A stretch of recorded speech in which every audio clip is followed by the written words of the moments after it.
I'm DaJuan Johnson. Welcome to the Think Bigger Actors podcast, where I share with you different kinds of talks and coachings and conversations with actors and industry professionals on thinking bigger. I hope these conversations will help you on your path to success, because I believe success is an inside job that starts with your mindset and the thoughts you hold dominant in your mind. Change your thoughts and you change your world. Your path to thinking bigger begins now. Welcome to the Think Bigger Actors podcast. I'm your host, DaJuan Johnson, and I've got some sad news. This is the last week of Pride Month. Boo, boo. I say boo. But the good news is I've got Johnny Sibilly on the pod this week. And yes, that Johnny from Hacks, Pose, Queer as Folk. I've been trying to get him on the Think Bigger Actors podcast for a year. And he said he was going to come on, and he kept his promise. But he's busy. He's like a busy man. Oh man, I'm just so excited to talk to him, and you're going to love this episode here. And I want to just say thank you. Thank you to all of you that have been using the sponsor code for Cassie Networks, the Think Bigger, and letting me know. Thank you for letting me know. Man, I feel so loved. I feel so loved with the outpouring of love regarding this new sponsorship partnership. And is that it? Sponsorship partnership? And if you haven't used the code, it's still valid. Go in there. All the details will be in the show notes. So you can take the URL and all that good stuff. It's going to be there. But I just really feel love. And I don't know, I've said this over and over again, but this podcast here is one of the things that I absolutely love inside of my business. And I just feel so much love when I get to just talk to you and I see you on the streets and I see you in all of my classes and all that stuff like that. So I'm going to continue to say, if you see me, say hi. If and then let's take a picture. Let's do something like that. So just so you know that I love this podcast, and I love that I get to do it with you guys. So now, before we get into the fire conversation with Johnny, I want to talk about something that's been on my mind, something about the industry and the industry and you. Because just last week, I got I guess it was last week, but this week, I guess it was last week, I got the offer. This week, we closed the deal, right? This week, we closed the deal. I got another offer, for the episode on the Disney show that I'm recurring on. I got the offer and we closed the deal on that. And I want to ask you, what would you do? Would you say no right now? So would you say no, I can't right now because of everything that's going on in the world? And listen, the world's a mess right now. It's like, a lot going on. But listen, I'm not trying to minimize what's happening here on American soil or in the Middle East or anywhere else, not one bit. Like this immigration stuff, it's a lot. But I'm asking, when the world feels like it's on fire, can you still show up? Can you compartmentalize, ground yourself, and do the job? Because that's what I'm being asked to do right now, to stop doom scrolling, to step out of the doom scroll, to trust that everything will still be there when the director yells cut. Everything will still be there, the world will still be burning, but also to remember that this is our job. This is our calling. This is our job and this is our calling. And if we choose it, we have to show up. We got to show up. And so I'm wondering, and this is an interesting question because, last week I also sent an email out about, the Booked and Busy Actors Retreat that's happening here in August in LA. And y'all, the replies I got, one of them, Katie, that's not her real name, but that's what I'm going to call her. Katie wrote back and said this, and this is verbatim. I cannot in good conscience spend one dime in Los Angeles. I do not support illegals carrying a Mexican flag, burning cars, but refusing to go back to Mexico. They and our turncoats, paid actors and destroying a once beautiful city, smashing cars and rioting against our laws. No, thank you. First of all, Katie, you didn't really have to email me back for that. You could have just said, no, I don't want to go to the Think Bigger Actors Retreat. But this was real. This was a response back in my inbox. And first of all, look, LA is fine, everybody. Is it perfect? No, it's not. But that whole situation was blown way out of proportion by the man in the White House. And I'm not going to let fear of misinformation stop me from doing what I do best, showing up for you. showing up for this community, for this Think Bigger tribe of actors, this community. That's my commitment. That is my commitment, okay?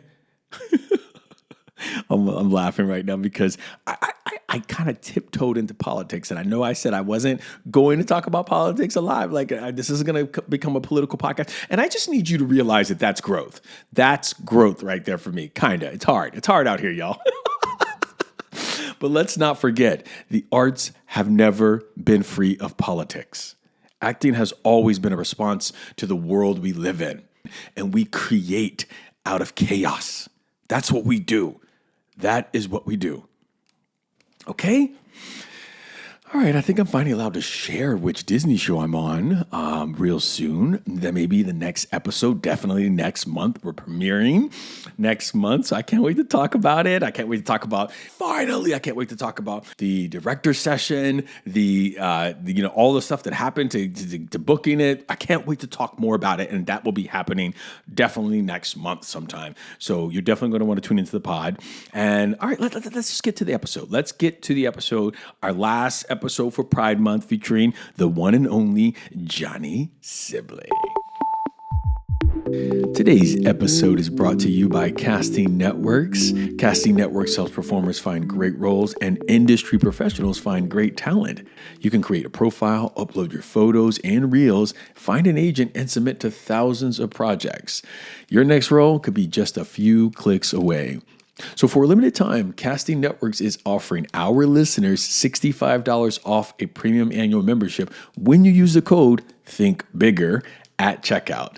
You can start submitting to casting calls right away. Terms and conditions apply. So visit www.castingnetworks.com/promo-codes to learn more. I mean, as you already know, Johnny Sibilly has credits, I said, from Hack, from Pose, from Queer as Folk. But behind the work is a story most actors do not hear enough. And let me just tell you, in this episode, Johnny opens up about the quiet struggles that follow public success. You know, the self-doubt, the pressure to represent, and the unexpected moments that will, that shook him. And if you've ever thought, when I book the big job, I'll feel better, this one's for you. This one's for you. Fun fact about Johnny and I. We had the same drama teacher in middle school. Not the same year. We're not going to get into that. One of us is older. I don't know who. I'm just going to tell you one of us is older. And a double fun fact is we were doing our Emmy campaign the same year, but we never had a chance to meet during that time. So here we are doing the Think Bigger Actors podcast, and you better stick around for the D12 shot at the end where I bring it all together. I can't wait. Johnny, how are you? I'm good. How are you? Good. I had so much fun doing research on you. Oh, that's nice to hear. Let's see what we got here, Johnny. Oh, the papers. The papers, right? Johnny, we have so many connections. Back from like Miami, Florida that that's crazy. Did not know. I know, right? And so first of all, I just want to ask, because I couldn't find this out. Did you live in the hammocks? I did, yeah. I lived in the hammocks. Yeah, from like 6th grade to almost like senior year. Beginning of senior year. Really? Yeah. So I live there still in the hammocks. Oh, you do? My mom lives there. Yeah, in the hammocks. Oh my gosh. And so I got there around 6th or 7th grade. I can't remember when. And I went to Hammocks Middle School. So anyway, that's so did I. Yes, I know. Oh, that's so funny. So the weird thing is how I found out about you was because of Miss Ryan. Yeah, because we went to the same middle school with the theater teacher, and she was posting about you, and I was like, "Oh, he's here," and we had the same Emmy campaign year, right? Wow. Yes. Oh, now I remember. Oh my God. Yes. Right. So we had the same Emmy campaign year when you were doing Costas for Pose, and I was doing Grey's Anatomy. I was doing Grey's Anatomy that year, and so we crossed paths a couple times and stuff like that. But that was how I found out about you, and I was like, wait, did he grow up in the hammocks? Because if we lived there, I used to work at that Publix for 4 years. Oh my gosh! Wow. That Publix has definitely seen me a couple times after Yeah. school for Yeah, sure. yeah. Oh, were you the after school crew? That Yeah. is so fun. And the military? Were your parents in the military? My parents were in the military. It's funny when we moved to Florida, that's when they kind of got out of the military. But we moved all over Germany, Texas, Yeah. but we ended up in Florida, Miami. Yeah. Yeah. We did Homestead Air Force Base. That's where we lived at Look at beforehand. that. So anyway, that's all right, everybody. All right, everybody. I'm done. I'm done. I'm done. I'm done. The last uncanny connection that has, tied me to Johnny is my first paid gig in Colorado was a Yeah. reenactment. Oh my gosh. Yeah. I did That's research, so man. I did. I love that because, a lot of people don't start off that way. And I like, I've talked about it with other people in the industry before and they're like, oh, that's so interesting. I'm like, oh, I thought like when I was doing it, I was like, this is how everyone's getting their foot in the door, It was like a good little 300, 400. I can't remember bucks, but it was like I was getting paid to Yeah. act and it didn't matter. And I was it was Animal Planet on Yeah. whatever it was. And so when I saw that, I was like, reenactment. So man, Yeah. you've been all over the place. I mean, you in such a good way. And so I'm just so happy to have you. It's so interesting because there's this quote. I'm going to start with your quote I found for you. I feel that there's so many stories that have yet to been told, so many biopics that have yet to be made that if I can only play queer characters for the rest of my life, I will feel truly lucky that I get to do that. Mm, And there was this time when nobody wanted to play gay on TV. Like yeah. nobody wanted to say gay, nobody wanted to do, it was really, and so to read a statement like this just warms my heart, Yeah. because I remember when I first, there was a series I did on YouTube, and I said I don't see anybody like me that's representing me on TV. There's versions of it, but I don't see Yeah. anybody like me, so I'm going to go in there and play this character, my way. And so Yeah. that was the first time that I stepped out. But the casting director said there's not a lot of people that want to play gay, and I was like, Mm. sign me up. Like, where is that? So, like saying this, like, do you remember saying that first of all? Yeah, yeah, I do. I do. I was doing like press for Queer as Folk because yeah, it was a queer character, and people were like, what does it mean to you? And I was like, well, if I could only do this for the rest of my life, I'd be very happy with that, Yeah, yeah, because it is true. Like, there are so many stories out there, and a lot of times the same kinds of stories get told, especially about queer people, for a while because there was only certain stories that people wanted to hear and see, and now I think things are changing and people do want to see different they want to see queer joy. They don't just want to see queer trauma. They want to see messy queerness. They want to see that we're just like everybody else, but we're also very much our own unique version of that. So yeah, I definitely remember saying that. yeah. And so you did Queer as Folk, Noah on that, and wow, wow. Well, I think Queer as Folk was such a turning point for us. Like back Yeah. in the 2000s, I want to say 2000s, Yeah. like the original. I say the original, but there was a Britain one, Yeah. Yeah. Yeah. British one, I should say. But back in the 2000s, I remember it was appointment TV.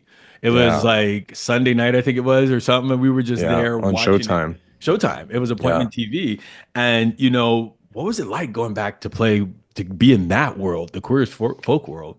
Oh gosh. Well, it was definitely, it's funny. I wrote a tweet, I think right after I did Pose in like 2018, because I never watched, I like snuck to watch Queer as Folk here and there. And I was like, oh my gosh, it was like He's Alice in calling me Wonderland. old. He's Yeah, calling me no. old. Well, no, I mean, it came out definitely when I could have watched it, but Yeah. because my parents were very conservative and that wasn't something we talked about, it was kind of like one of those things I did when everyone was asleep. Yeah. But I wrote a tweet in 2018. I was like, if they ever did a Queer as Folk reboot, who would you guys want to see in it? Like, just as like a fan, because I had started watching it again from the beginning. Because after doing a show like Pose, you're like, wow, there's like, it felt like such family and community doing that show that I was like, you go through withdrawals a little bit. So I was like, what can I watch that feels like that? So I started watching Queer as Folk again, and I tweeted that.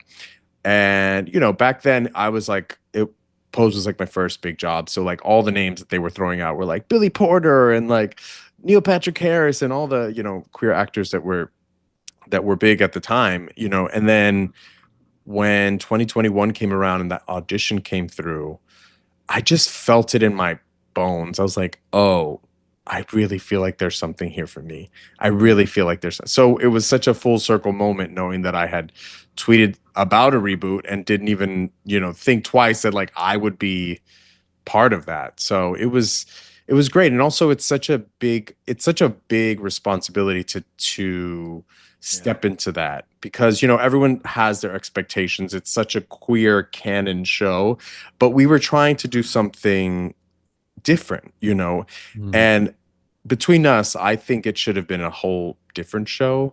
I think it shouldn't have been Queer as Folk. I think it should have just been whatever it was. But unfortunately, in the industry that we work in, there's a lot of risk involved. Yeah. And people, the money people don't like risk. So they're like, We're what do risk people, adverse. yeah, they're like, what do people know? Queer as Folk? Yeah, let's just do that again. But we'll do it a whole different way. So the fans that loved Queer as Folk in the beginning were kind of confused because none of the people from the original were in the new one.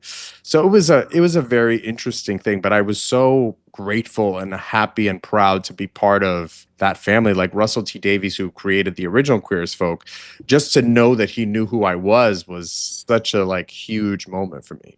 Yeah.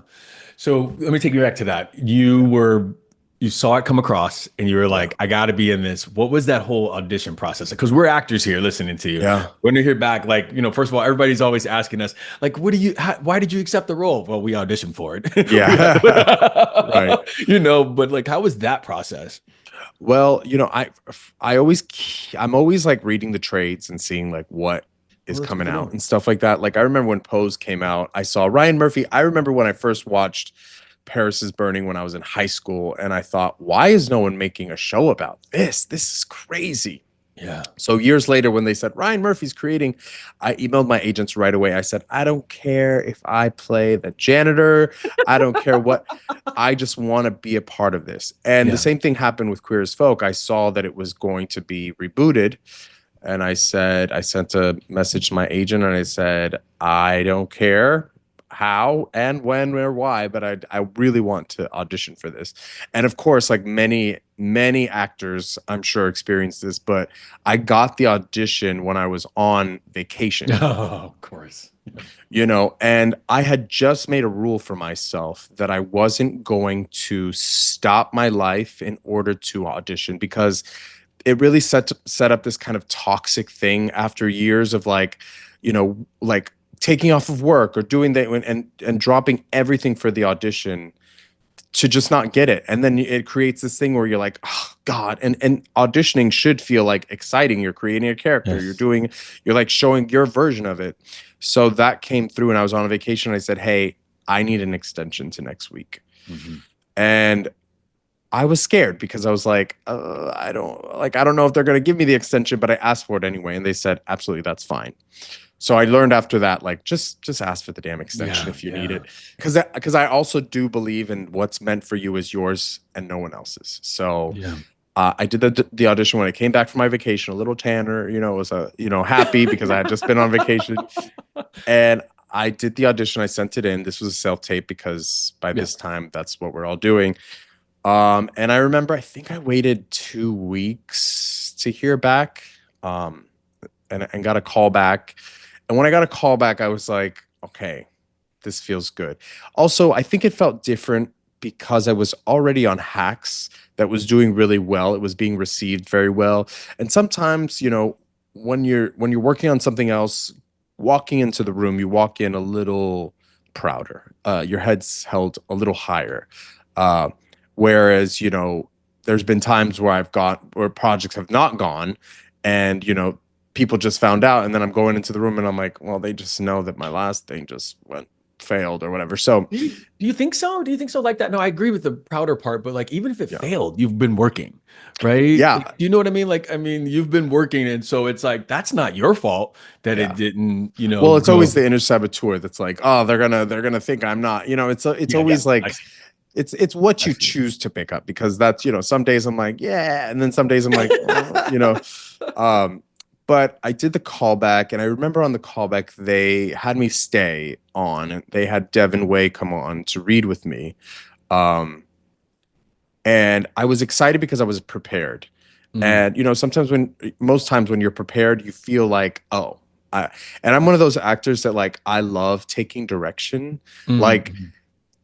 if I don't get direction on like an audition or a callback, I'm like, oh, they hate me. Uh, yeah, but they're It's like, over. It's never gonna happen. yeah, they're like, I like the way you did that. Let's try it this way. I'm like, yes, because sometimes as an actor, you're not thinking about it that way. You're not seeing it the way other people are seeing it. So I love to hear like do it a little more, angry or whatever they would throw at you. Yeah. Um, and then so I did the callback and I felt really good. I thought I texted my agent and my manager and I said, honestly, no matter what happens, I'm really proud of that, you know. Yeah. And then I got the call, I think like 2 or 3 weeks later after that, and I just like, it was one of those things where you like start crying in the middle of the street, and like, because it was the biggest thing I had ever gotten by that time. And I like starting at background work, then reenactment shows, then the under five, then the Yeah. guest star. Then this felt like the next step, so it felt like a payoff in a way. Yeah. Yeah. Yeah.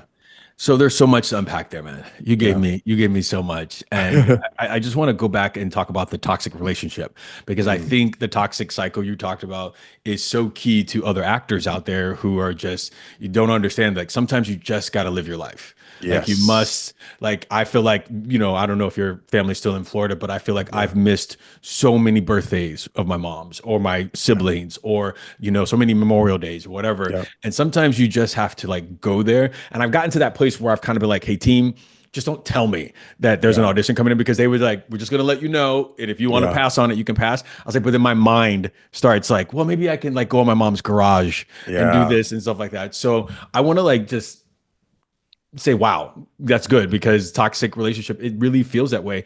And was that because you got to this place because you did it too much? You were on vacation in the Bahamas and you're like trying to take. Well, yeah, I mean, this was like when I was like 33 by this point, 33, 34. And so I had spent all of my 20s and my early Yeah. 30s just dropping everything for this job, like for the potential of this job, for the maybe of this job. And you're like you said, I missed out on a lot of birthdays. I would, sometimes go do my reenactment shows during the day and then, and they were usually filmed in Jersey. So I'd go to Jersey and then I'd come back to the city and I'd do my waiter job, for those hours. And, and then I'd have an audition thrown in there that I'd have to run and find some way to do it. And I just made and I like came up with this thing in my head where it's like, if I don't do it, I'm not going to get my dream. And that Or I that you're not feel like serious, or that right you're or not take serious, isn't it? yeah Yeah, that's what or I the thought. casting director is going to be insulted that I passed or and it's just not true. Like it is not true. They will if they like you, they like you. If they like you, they like your work. Yeah. Obviously if you pass on something, you say I can't do it. They're not like, wow, what an ass. They don't, how dare they? They're just like, okay, they can't do it. We've got tons of other actors. And that's also the thing. It's like, well, if I don't do it, if I don't rush to do this, someone else is going to take my spot. And it's like, no, your spot is your spot, It's is your spotted. spot, Yeah. Yeah. Um, so I think, yeah, I got tired of like doing this thing in my head because no one was even saying this to me. My Nobody. team wasn't saying this to me, and when I set that boundary and I said, hey, I'm gonna need some. I'm just gonna need you guys to understand that if I am doing another job or if I'm vacationing or doing some, I just can't turn it around as fast. That's why also we have the SAG AFTRA,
Hey, you be quiet. Yeah. I need that umbrella. Right.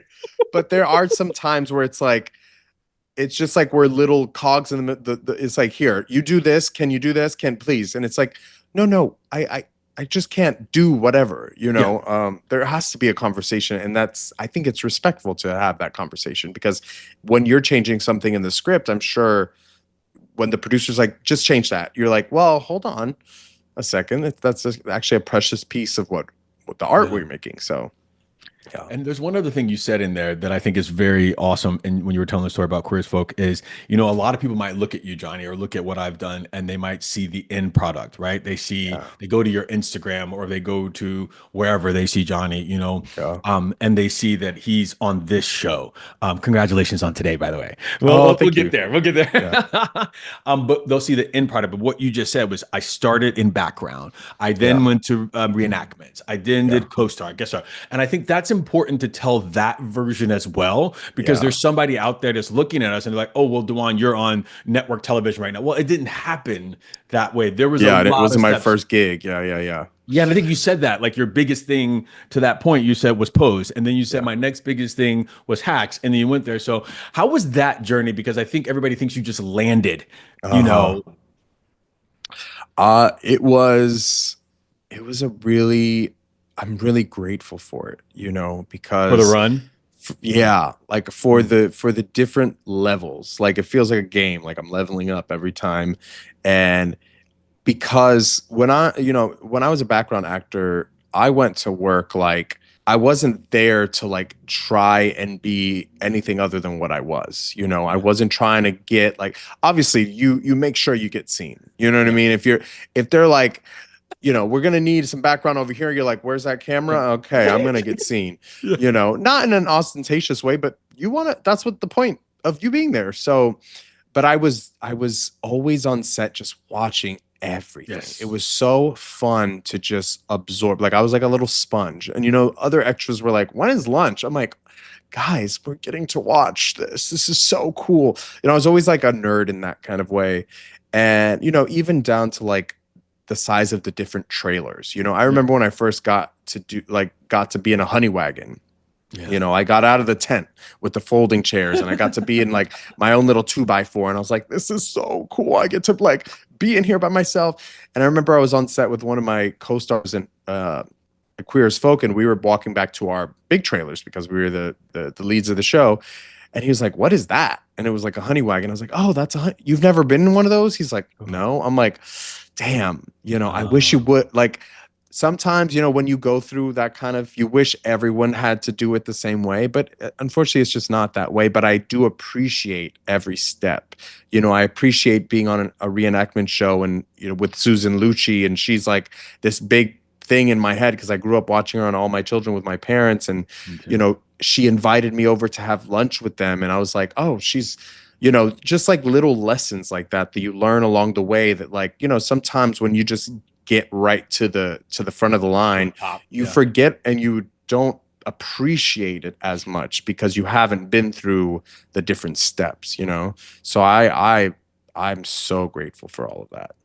I think if anybody has ever worked with me on a set, I think because of what you just said, I always speak to everybody, like extras. I always speak to like, how some people don't all the time. Like, I think because I went up that way, I'm always just like the most gracious. And I think Titus on our show, Bosch, he just showed that. He showed that to us. He's like, everybody is the same on this show. And so, sometimes you might be like, oh, what kind of trailer is that? Because you've just never been in that 2x4. Yeah. And let me tell you, I did twirls in it. Right. And you're like, in my trailer, and you're like taking a picture on set. Like, it's funny because all those, like, when I remember when just the trailer talk, like when I got that big trailer, all I thought about was how happy I was when I had that smaller trailer. You know what I mean? I was like, this is nice, but God, nothing beats the excitement of when I first felt like, oh, I got this. You know what I mean? Yeah.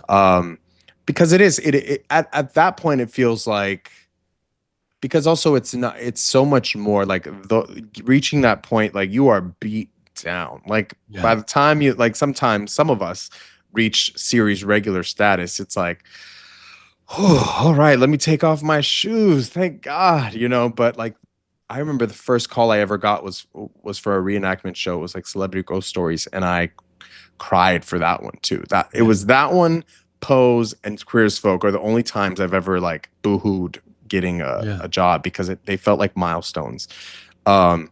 But yeah, it was nice because also when I was a series regular on Queer as Folk and there were extras, like we did a dancing scene, I remember, and there was an extra doing some voguing.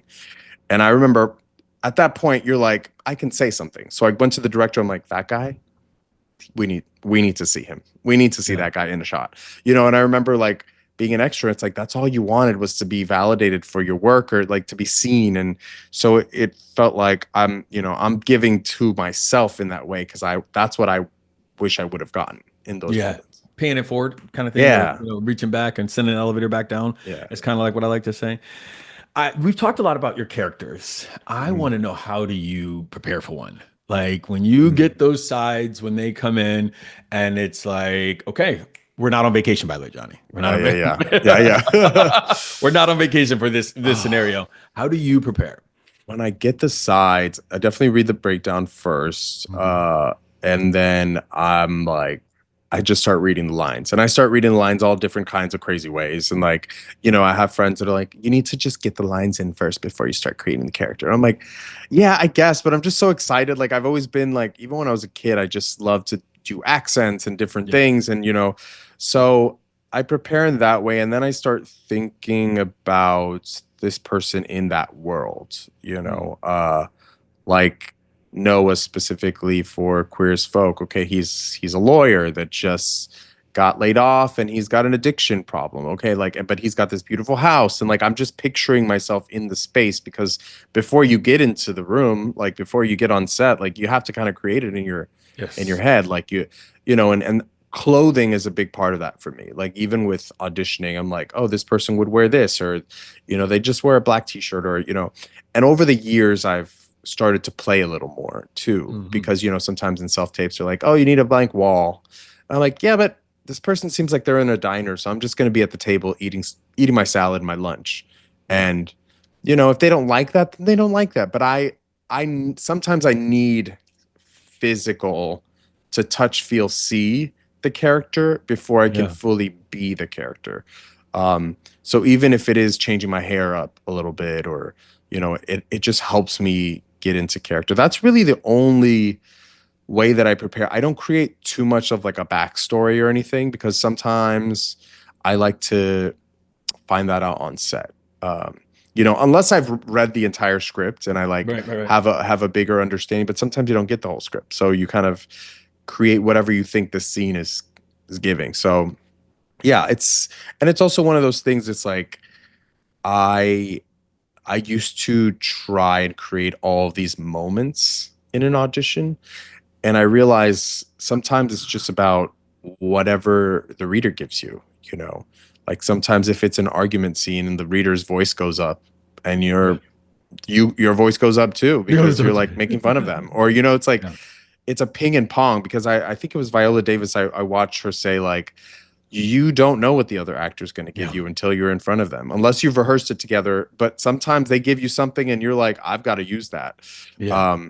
And the improv of that is really fun too. So I guess that's being present though, right? Well, what if you're doing a self-tape? You talked about your self-tapes. Like, how are you making it in this self-tape world? I know a lot of actors.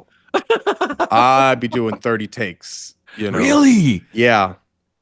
Because I can. It's not because that's what I need. It's just because that's what I can.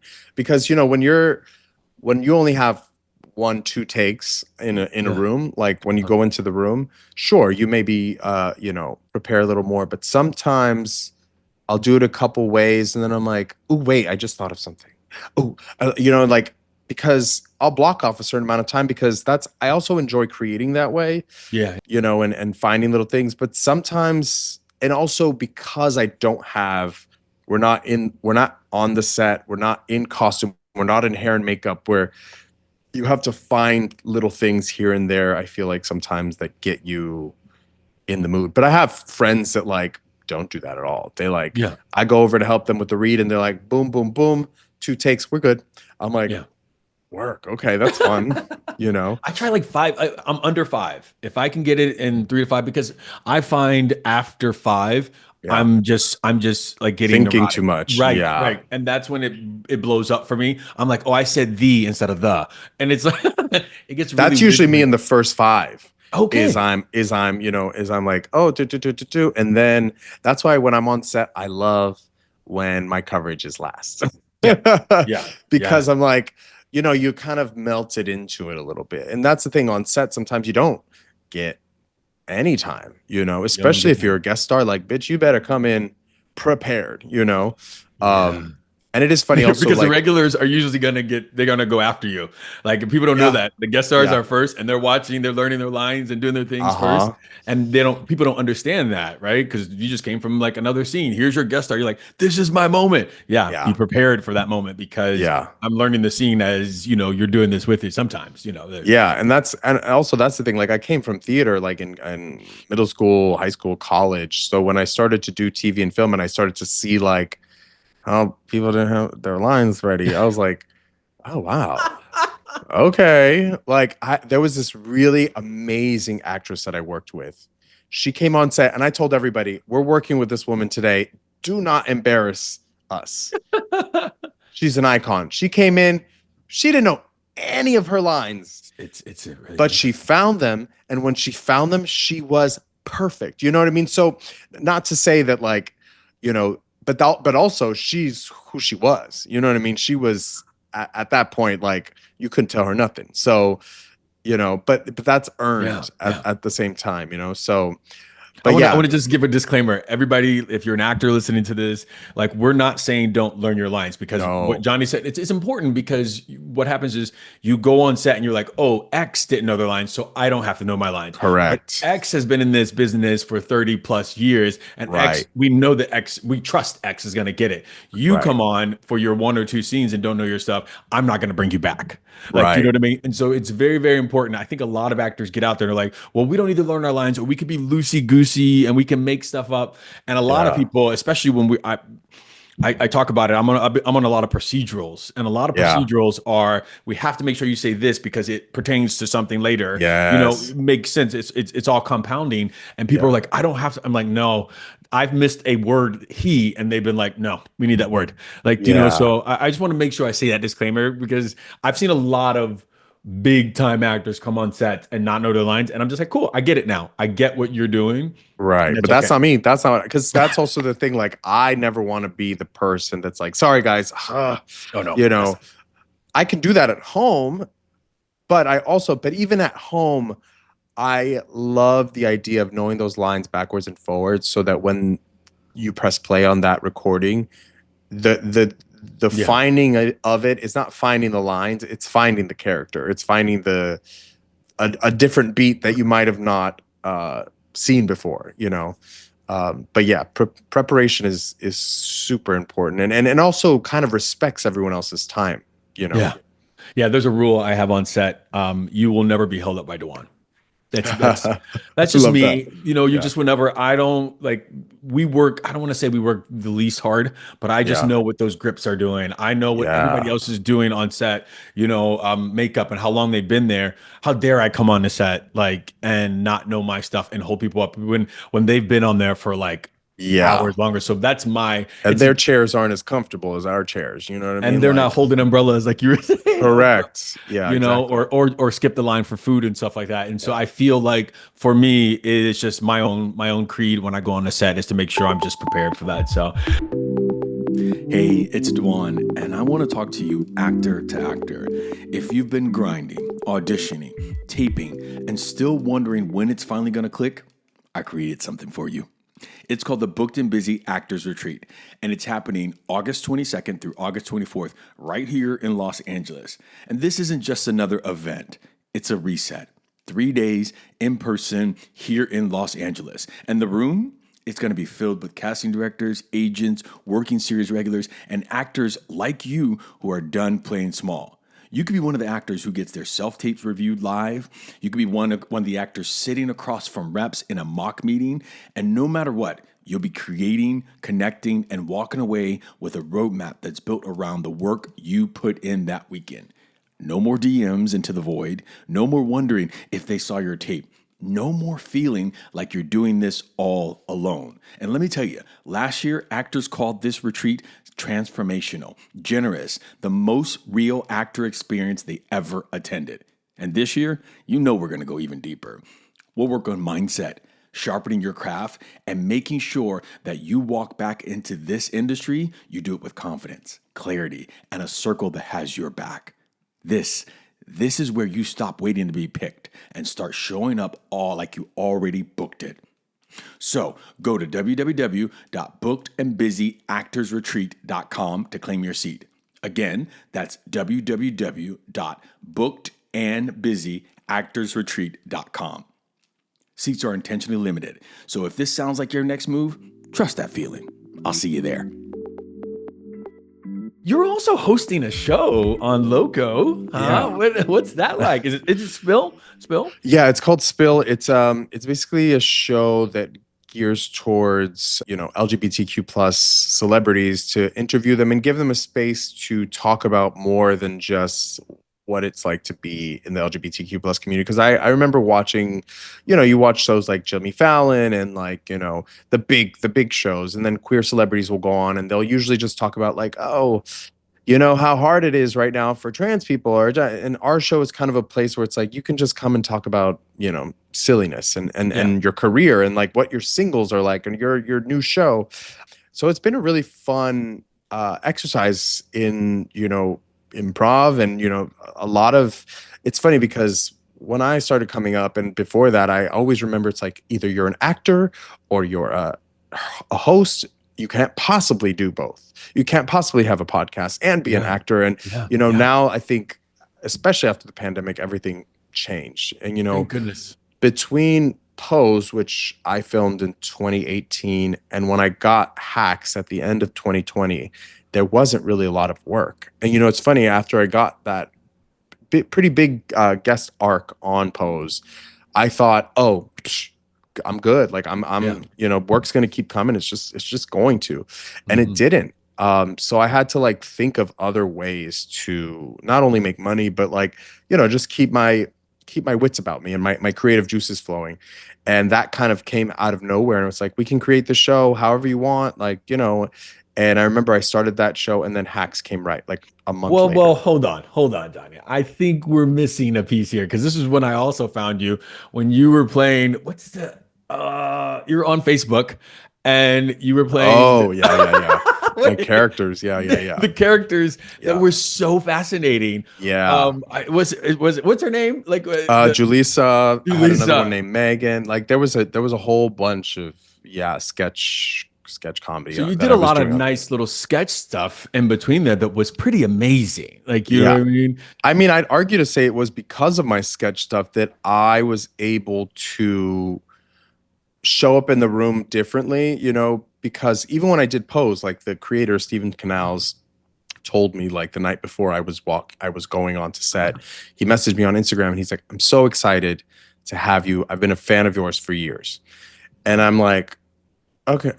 And then he told me later on that he used to watch my Julissa videos when he was in film school, when he was eating Spam sandwiches and stuff. But he's like, your videos like got me through film school, like laughing and enjoying it. So when your tape came across for Pose, yours was the best one. We wasn't just hiring you because I knew who you were, but I was like, he's the one for sure. And I was like, oh, that's so funny because like I used to do comedy videos and this was a very dramatic role. He's like, but I knew like based on the tape and based on what you had posted online that you could do this. And I was like, and that's why I started posting those videos online, because I was auditioning so much and I was like, I'm not getting to show like the goofier side of myself. And I was like, and I had an acting coach that was like, just post it. Like, who cares? Just post it online. And I remember when I started doing that, and then when Steven finally said that to me, I was like, that's why I did it to begin with, because you never know who's watching. You never know who's a fan.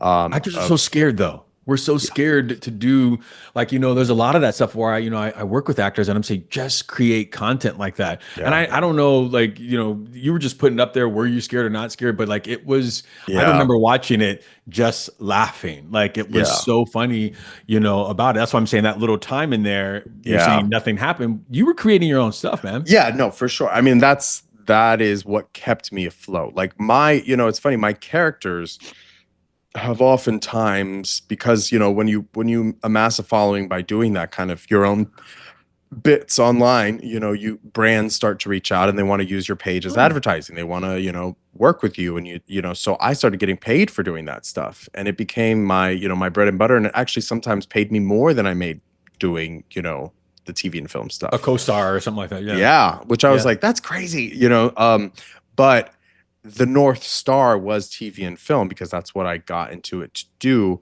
And so it always felt like the character sometimes felt like too close to me. Does that make sense? Like, in hindsight, I'm like, no, that was work. You were working for yourself. That was your entrepreneurial, that was you writing your own pilot. That was you writing your own, and that's, people do it every which way, back in What do you mean too close to you? What do you mean too close to you? I didn't see it as doing stand-up or a one-man show on, at a bar, because, a lot of us, like, before the internet, that's how people would get discovered. They'd go and do a show downtown in the East Village, and, people would go see it and be like, we need to put that person on Broadway. So now that we have these little windows into our work, but it always felt like it was not, because it didn't feel like it was approved by the industry. It was like my own thing. It was my own, like, Etsy shop. It wasn't in the store. It wasn't in the mall, so, but I realized it was because of that fearlessness of my own entrepreneurial shop that other people were like, I want to invest in that. I want to bring a little bit of that Etsy vibe over here to our show and our thing. And it took me a while to understand. I didn't really understand that until recently, because when I got Queer as Folk, I kind of stopped doing that stuff, because it's like, okay, well, now I don't have to do that anymore. Now I'm legit, I'm an actor, and I remember people would stop me and they're like, love hacks, but where's Julissa?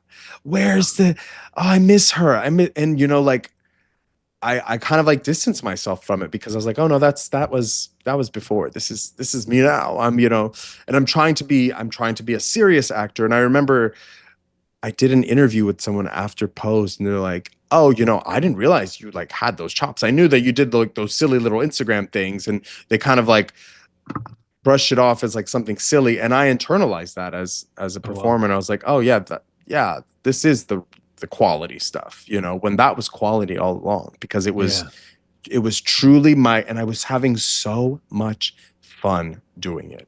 It's direct to consumer. It's direct to consumer, by the way. You know what I mean? Like, it's like, it doesn't have to go through the machine or through the thing, but you were like right to us on our thing. And for some reason, I mean, millions of comments, like, you know what I mean? Like, so many comments on them, but it was, I not to harp on it, but I hope one day you think about blessing us with another one.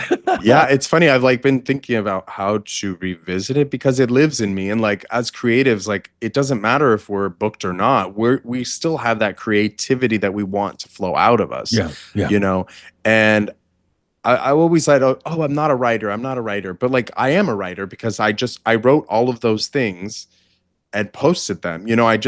I have to get better at sitting down and writing, but I'm still like, that is the voice that I've created for this character. And, so yeah, I am trying to find ways to bring it back, whether I book another series regular or whatnot. I still, that is when yeah, right. When? That is part of my, my artistic voice. Yeah. Johnny, do you live? I don't think I know this. Do you live in New York or LA? Because I feel like I saw you in LA. I feel like I saw you one time at Crunch or something like that. Yeah. I tell people I live wherever the work is. Got it.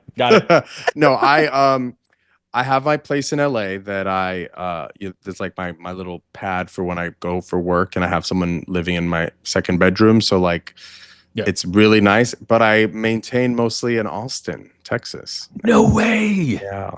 That's literally my place, by the way. Yeah. So when Oh, my husband really? and when we go, I have a bunch of friends there. Well, we can talk offline about that. Yeah. I Like love it.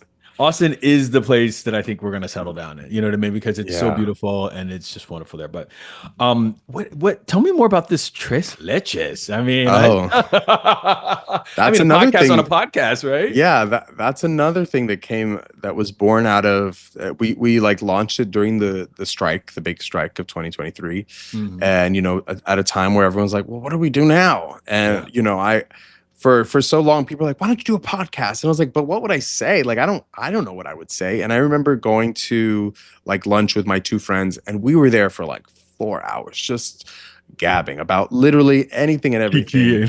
And it was so fun. And I just remember leaving, and I was like, I would do a podcast with them because like Yeah. I have fun talking to them, and like I feel like our voices are all very unique and distinct, and that would actually be a lot of fun. So I like pitched it to them. I was like, what if we do a podcast? And we're three Latino men from Florida, from Miami. Like Oh yeah. that's specific, um and we all work in the industry in a different capacity, and so it was kind of one of those things where like, let's just try it.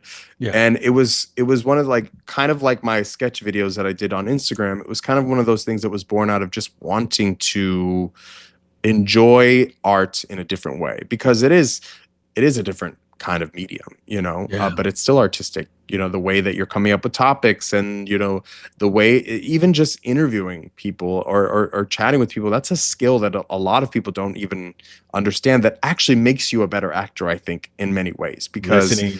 and it makes you a better interviewer too, because when there's improv, you're like, oh, we're going over here, or now we're going over here, and it's like it's all play. So the podcast is really like a labor of love, we're self-produced, and like, which is so nice because we don't have anyone to answer to, and we can talk about what we want to talk about, have on who we want to have on, and so it is really fun. And we've been nominated for 2 awards now, and it's like only been a year and a half, which was crazy, but also like it kind of like one of those things where you're like, you really do have to lean into doing what you love versus what you think you need to do in order for other people to love you. Come on, Johnny. Not at the end of our time. That is big. No, but it's really that is if you lean into you. Lean into you. But we're so scared. Again, it goes back to that comment of I'll do anything Right. to make it. I'll do anything to make it. Right. And it's like you have to, and you cannot care what this person over here thinks, or this person over here, because you don't know who's watching that might be like, I love this, I live for that. Like, you really have to block out, because that's really just yourself telling yourself that's what they might think. They're not actually saying it, Yeah. And if they are, you don't want to be around people like that anyway. Yeah. Yeah. I love doing my podcast. I've been doing it, 6 years now, and it's a lot of fun. And every once in a while, I'm like, nobody's listening to this. And then at the airport, somebody will stop me at the airport, and they'll be like, I love your podcast. And I'm like, what? It's always like a confirmation of like, just do it, have fun. Just you love talking to people, and so I say continue doing what leaning into you. And I think Tres Leches is so funny. Oh, thank you. I love you all. And, I think I was watching on your thing, somebody called and said, should they slide in somebody else's DMs after somebody was happy? And you were not having it. Not having it. No. Sometimes I'm like, Johnny, calm down. They're a listener of the show. You don't want to like insult them. But, that's just me. That was my visceral reaction. And then say, I love you at the end. Yeah, I'm like, listen, I love you. And because I love you is the reason I'm going to read you in this moment, because I love you, Oh, Johnny, we've been through a long like journey of your career, and I know everybody wants to ask like, what's next for you? And that we don't know what's next. Everybody, we don't know. Like we don't know. But like just thinking about little Johnny, thinking about little Johnny, I just like, if you're a newer actor starting out, or if you were Johnny back then, like what would you say back then? What would you do differently? Like what would you say to little Johnny? Oh my gosh, I would say, look. It's because of you that I'm able to be me. Yeah. Like there was my younger self, you couldn't tell me nothing, Now you can a little bit. You could probably beat me down a little bit, and I would take it. But back then, I was so sure of myself. Yeah. Even when Mrs. Ryan said, "You're so talented, I just don't know where to place you." Wow. And I remember thinking, "Well, you're gonna place me somewhere. Place me everywhere. I'm gonna show up somewhere." Yeah. And that confidence is the only reason I can sit here and talk about this stuff with love, because of that kid. So Yeah. I wouldn't change a damn thing, honestly. Yeah, I love Yeah. that. I love that. I want to make sure, as I'd be remiss if I asked you, like, in this industry, we've already talked about being out and playing the characters. Meant to say congratulations. You are in a sci-fi. Yeah. Is it thriller? Yeah, it's an indie thriller that should be coming out soon, but it's very different than anything I've ever done, which was why I signed on to Oh, do I it. It saw was you on the super fun. cover. Yeah, it was fun. Looking like Mission Impossible. I was Yeah. like, right on. No, it's good. And that's, I think, when some people feel like when you lean into you, that other things are going to cancel out. Like, you can't play other things. And I don't think that's the Oh. case, but I think Yeah, that's and the also fear. that's sometimes I'll get an audition for like a straight guy, and I'm like, I don't really want to do this. Not because I don't want work. I do want work, but I know that sometimes somebody else might be able to play it better than I can. Yeah. And Yeah. and that's okay with me. But yeah, like I definitely try to lean into, like, if I only, like I said in like that thing, if I only ever play queer characters, Yeah. that's fine with me because I'm working. Like, Yeah. I'm playing these characters, and sometimes I have the most fun when I'm doing short films with new creators and new artists, because I'm like, first of all, those are going to be the people that are down the line, they're going to be making the big movies and the big shows. So like, enjoy the work with them because they're also so excited to do it. So yeah, you could definitely think, look, I'll be pigeonholed in this way, or I can't do this, or if I do too many of these kind of characters, whatnot. But you're the master of your own destiny. I mean, and you can't kind of live out of fear, because that's going to stop you from doing a lot of cool work. Yeah. You know. I just want to say, as we land this plane, keep doing what you're doing, man, because you. I've been a fan. I was thinking in my head, there was this video you did, quick little reel, a long time ago. I might be messing it up, but somebody was holding up a sign, maybe saying something anti-gay, and you were just like twerking around them and running around. And I just thought to myself, how bold. Like, thank you for that. And that must have been years ago. I can't even remember. Yeah, that was in 2018, I think, actually, for Pride, or 2019, one of those. And I remember there's that moment where it's like, oh, there's protesters here, like, just ignore them. And I'm like, no, we're having a good time, and the music's bumping, and they're trying to ruin our fun, and we're gonna show them that, like, you can't break my soul. You know what I mean? You know, and also I was around a lot of like straight ally women that I could see were afraid, and I was like, don't be scared.